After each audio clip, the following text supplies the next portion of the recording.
start analyzing the data to look for patterns or significant new facts. And I would say that there are basically three that we discovered.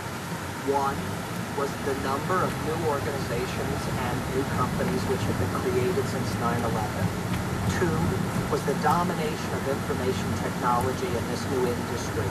And number three, this is an industry which has transformed itself from one which is primarily in the public sector to one that is increasingly in the private sector.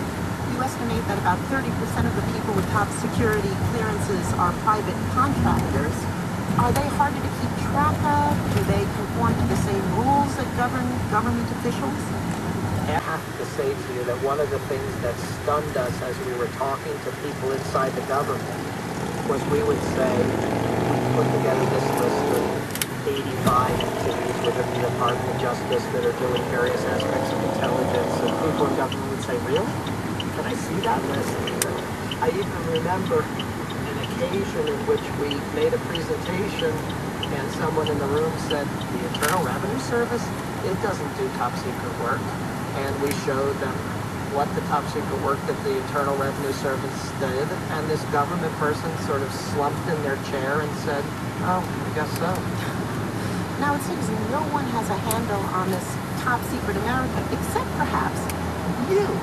And yet you say all this information, this entire database, was built on public records. If this is all so top secret, how is it that all that information was out there?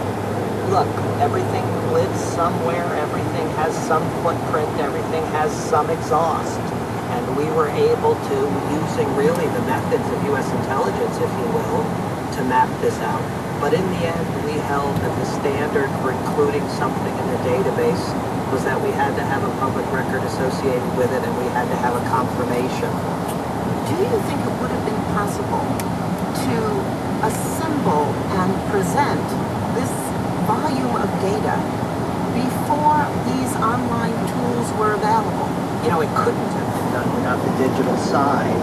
And in the time period that the Washington Post supported this 2-year project, Brooke, they consolidated the digital and print newsrooms. So now all of the people who work at the Washington Post, both online and on paper, work in the is that after much consideration, much legal counsel, the government could not provide us with any specifics as to what about this was really bothering them.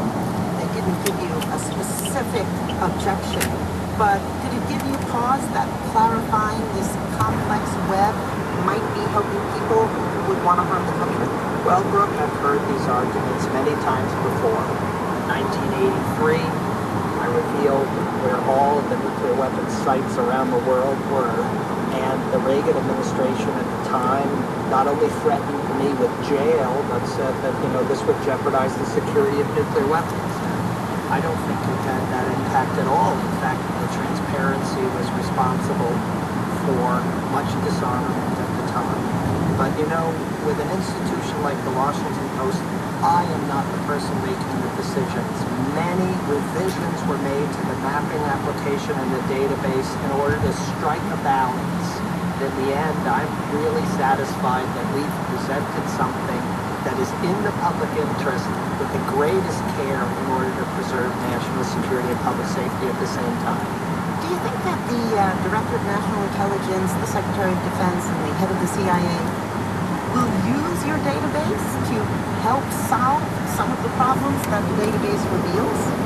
Yes, I think they will, and I think Congress will as well. And in this world of transparency and digital monitoring, I can already tell you how many people from those government agencies are looking at the database every day.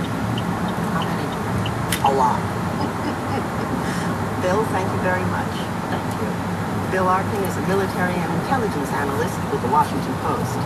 Last year, the Wall Street Journal's Siobhan Foreman reported that U.S. security officials believed that Chinese and Russian cyber spies had not only hacked into the computer systems that run our electrical grid, but left behind malicious software that could be activated at any time. In military terms, that's called preparing the battlefield for some potential future war. Fast forward more than a year, and Gorman has now discovered what we're doing about it. She recently wrote in the journal about a hush-hush program called Perfect Citizen, designed to, quote, detect cyber assaults on private companies and government agencies. The program is to be governed by the National Security Agency, which does not exactly have a stellar record when it comes to balancing global threats and personal privacy. It's awarded defense contractor Raytheon, yes, another private company, a contract to develop ways to monitor our critical computer systems. And Gorman says we're not just talking about the electrical grid anymore. Nuclear power plants, air traffic control systems, most of these subways are also run by these computerized systems as well. You quote an internal Raytheon email in which an employee likens the program to Big Brother. In fact, he or she says, quote, Perfect Citizen is Big Brother. Does that concern you?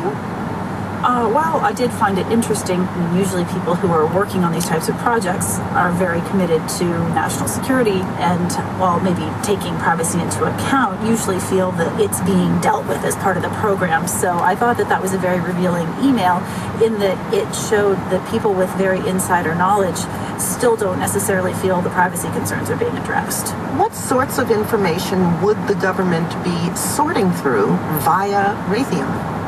It would most likely be looking for what are called anomalies in internet traffic. So say you saw all of a sudden a lot of data flowing to some sort of computer system that was outside the norm. In theory, Perfect Citizen was just on looking for these types of things overseas and has not been in the domestic arena, particularly when it comes to trying to protect U.S. computer systems. And the challenge that U.S. government officials have run into repeatedly is that when NSA is tracking anything on the internet, the difference in terms of what you need to do to look for potential cyber attacks and what you need to do to read somebody's email is not really all that different from a technical standpoint. And so I think that people get concerned if there aren't safeguards put in place that would prevent the government from making that move from just monitoring for bad stuff on the internet to monitoring all stuff on the internet. What's the status of this program as far as you know? It's really just in the beginning stages. My understanding is that the first set of funding is for what they're calling phase one, and that's probably going to be somewhere from $50 to $100 million. But then that, of course, implies that there would be subsequent phases where they would probably be truly implementing these things. Oftentimes, phase one just means kind of a designing phase to really figure out what the program is going to look like. I have to ask you about the name, which, let's be honest, couldn't be creepier. Perfect Citizen? It just sounds like people spying on one another. Many people raised that issue with me, and I think that is also what may have raised some people's concerns about what the true intent or perhaps what the ultimate intent of the program is. Siobhan, thank you very much. Thank you. Siobhan Gorman is the national intelligence correspondent for the Wall Street Journal. This is On the Media from NPR. From Boston University, this is WBUR, Boston's NPR news station, and worldwide at WBUR.org. Coming up at 2 o'clock, Wait, Don't Tell Me. If you're looking for the latest child-friendly events around New England this weekend, go to WBUR.org, click on Arts Calendar at the bottom of the page, and then choose Kids and Family. You can add your organization's listings there, too. That's the Arts Calendar at WBUR.org. Support for WBUR comes in part from the 750 members of the Leadership Donor Group, those who contribute at least $1,200 each year, and the 450 companies that invest in WBUR to grow their businesses and the communities they serve.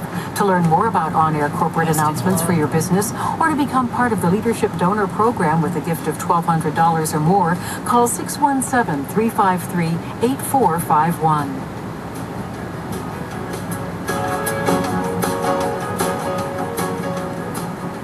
This is On the Media. I'm Brooke Gladstone.